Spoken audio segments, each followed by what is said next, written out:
Hoje teve o julgamento do chamado o núcleo 2, que é aqueles que faziam o gerenciamento das ações.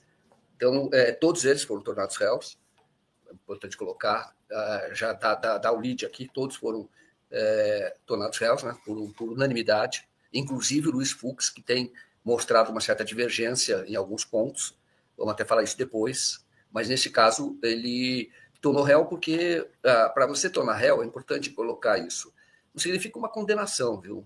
Tecnicamente, significa que existem indícios suficientes para que você instaure um processo e dê aos indiciados e denunciados agora a oportunidade de se defenderem.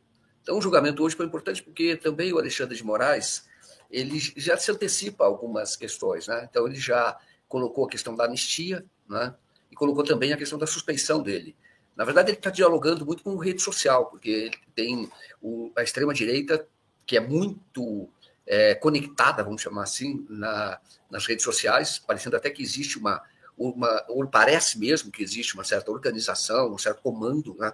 Porque tem uma voz ali única que dá o comando, alguns perfis que continuam sendo perfis, isso muito no WhatsApp, estranhos, né? Pessoas que não têm interação em outros locais e acabam tendo nessas redes sociais. Mas, enfim, isso é colocado muito contra ele, ele se antecipou. Por exemplo, na questão de ser, ao mesmo tempo, ele seria juiz, ele seria o investigador e ele seria a vítima. Então, não poderia ter essas três funções. Então, ele se antecipou hoje e falou, olha, o que está sendo julgado aqui não é uma tentativa de homicídio, que foi contra ele, porque teve o punhal verde e amarelo, tinha lá uma das ações previstas, que era o assassinato do Lula, do Alckmin e do próprio Alexandre de Moraes. Ele falou, isso não está em discussão. O que nós estamos julgando aqui são os ataques às instituições democráticas. E aí, ele lembrou que ninguém pode escolher o juiz. Então, se você quisesse, por exemplo, sabendo que um juiz ele é duro, não está aceitando as suas posições porque esse juiz entende que elas não têm fundamento, então você começa a provocar, ameaçar o juiz para que ele se afaste do caso. Então, o que ele está dizendo é o seguinte, você não pode provocar o afastamento de um juiz, porque senão qualquer um faria isso, até escolher um juiz que lhe fosse favorável. Ele vai brigando com o juiz e escolhe um que lhe seja favorável. Então, ele se antecipou esse ponto. Também ele falou sobre a anistia, mas aí usou um argumento mais de caráter político, né? Ele dizendo, olha, se alguém fosse... se alguém invadisse a minha casa, tentasse me afastar do comando da minha família, eu não aceitaria. E você aceitaria depois que essa pessoa fosse perdoada, fosse anistiada? Não. Ela teria que responder pelo que ela fez. Então ele está se antecipando, mas usando um argumento, neste caso, que não é técnico. Porque o argumento técnico que poderá chegar ao STF, caso o Congresso aprove o projeto de anistia, no que eu acredito que não vai ocorrer, viu, André? Eu acredito que vai ocorrer. Não acredito que o Congresso vai votar. O próprio Hugo Mota tem... Agora já ele fica muito... Vai para lá, vem para cá. Mas agora a posição dele mais recente é dizer, olha, existem outros assuntos mais importantes que nós temos que ocupar no Congresso do que essa questão da anistia, que é uma questão agora do Judiciário, né? Então, eu não acredito que vai voltar, até porque não tem um apoio popular muito grande. Tem desses barulhentos, né? Dessa rede da extrema-direita, mas não é da maioria da população. É o que ele está dizendo aqui. Você é bem lembrado dessa matéria. O Mota diz que a prioridade é focar saúde, educação e segurança em vez de anistia para os presos de 8 de janeiro. Então, esses 6 que foram tornados réus, então vamos falar um pouco deles, né? E agora são réus de novo. Agora eles vão ter a oportunidade de apresentar ali a discussão, agora a sua posição, poderão, enfim, o próprio depoimento deles, que vão ser ouvidos, pode ser uma peça de defesa. Então, quais foram os do núcleo 2 que foram os que foram denunciados hoje, né? Que é o gerenciamento das ações.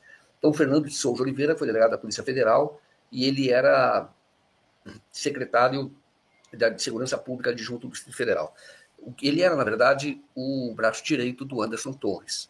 Então, ele discutiu com mais 2 outras pessoas, eles elaboraram um plano, isso é o Marcelo Câmara, que eu vou falar daqui a pouco.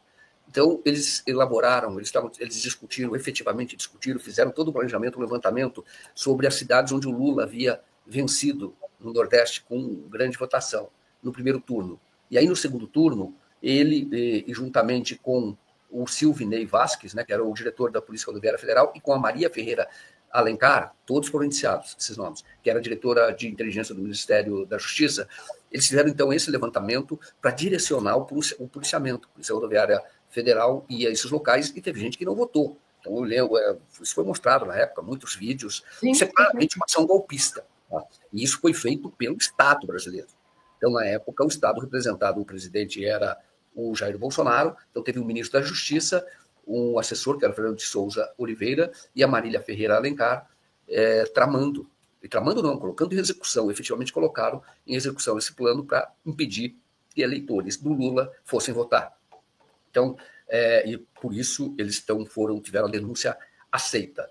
O Felipe Martins Pereira, que é assessor especial de assuntos internacionais, foi ele quem participou, teve um depoimento que era do general Freire Gomes, que era comandante do Exército, ele conta isso no depoimento, que ele foi chamado pelo Jair Bolsonaro, e aí, na primeira parte da reunião, o Felipe Martins estava lá, o Felipe Martins leu a minuta do decreto, que era um decreto golpista, era um decreto para criar lá um comitê, e haveria intervenção no TSE, e ali ele leu e se retirou. Então, o Felipe Martins era um operador, um gerenciador deste outro elemento do golpe.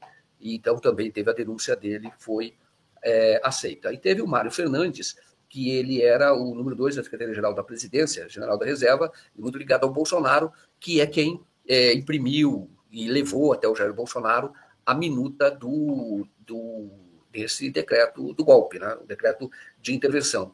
O Bolsonaro fala que estavam discutindo, na verdade, estado de sítio, mas na reunião o Freire Gomes que não. Era efetivamente algo golpista e ele não concordou, porque depois que saiu o Felipe Martins, ele ficou com o Bolsonaro, ele, os comandantes militares, só o comandante da Marinha é que aceitou participar do golpe. O comandante do Exército não, e também o comandante da Aeronáutica estava lá, também o ministro da Defesa. E nós sabemos que depois esses ainda não entraram na denúncia, não tem ainda, vão ter a denúncia apreciada. Mas nós sabemos depois que os blogueiros, Oswaldo Eustáquio, que eram, e outros blogueiros ligados ao Bolsonaro, tiveram reunião com o Bolsonaro, e eles começaram, então, a divulgar informações falando dos generais, que eram Melancia, o próprio Freire Gomes, atacavam do Estado-Maior, falava ali dos nomes de generais que não queriam um golpe. Essa é a verdade. Tudo isso que eu estou falando são fatos que ocorreram. Então, claramente, houve uma tentativa de golpe, houve um planejamento e houve um início de execução. E o Mário Fernandes, então, era aquele que também tem mensagens dele dizendo, falando que era necessário, o Bolsonaro tinha que assinar, tinha ordem, ele apressava, ele cobrava muito, não com o Bolsonaro, conversando com outras pessoas. Então, esse também foi denunciado. E o Marcelo Costa Câmara, que eu deixei por último para falar, você colocou aquela foto, ele era uma pessoa que comandava as ações clandestinas do Jair Bolsonaro. Ele é um coronel do Exército, tá? Marcelo Costa Câmara. Ele tinha um link com a ABIN, chamada ABIN Paralela, e ele comandava dentro do Palácio do Planalto, fazendo o link com a ABIN, tá? Que era do Alexandre Ramagem, o Marcelo Bormevê, fazia o link com eles, e era ele que produzia os dossiês, que era o cara da informação do Jair Bolsonaro. Ele era o cara que comandava diretamente como eu disse, com o link com o Alexandre Ramagem. Então, o Bolsonaro, ele efetivamente, esse cara espionava os outros, ele fazia dossiês, quem era do governo e quem era fora do governo. E efetivamente o Bolsonaro, quando você analisa o que fez o Marcelo Câmara, você percebe como o governo Bolsonaro, o viés militar que tinha, do estilo SNI, do estilo dos períodos alguns períodos muito difíceis da ditadura. Então, também foi tornado réu. Então, são mais esses 6 que vão agora responder pelo crime, entre outros, né, de tentativa de golpe de Estado. Hoje foi falado também uma coisa muito interessante, né, quando fala que o STF está perseguindo todo mundo, está dando chance para as pessoas. Então, o Alexandre de Moraes falou a respeito de que houve medida alternativa, que nem chegaram a ficar presos, de cerca de 500 pessoas desses denunciados. E eles fizeram um acordo. Então, fizeram aquele acordo de não persecução penal, aí você cumpre lá uma medida alternativa e acabaram não sendo julgados. O que o Alexandre de Moraes quis demonstrar é que o STF não está perseguindo as pessoas, que aqueles que quiseram aderir, você faz um acordo, confessa o seu crime e você, então, acaba não sendo punido. Então, ele quis demonstrar que não existe essa perseguição, o excesso de rigor do Supremo Tribunal Federal, que está aplicando as penas de acordo com a legislação, que é justamente uma legislação sancionada pelo Jair Bolsonaro, que é a Lei de Defesa do Estado Democrático de Direito.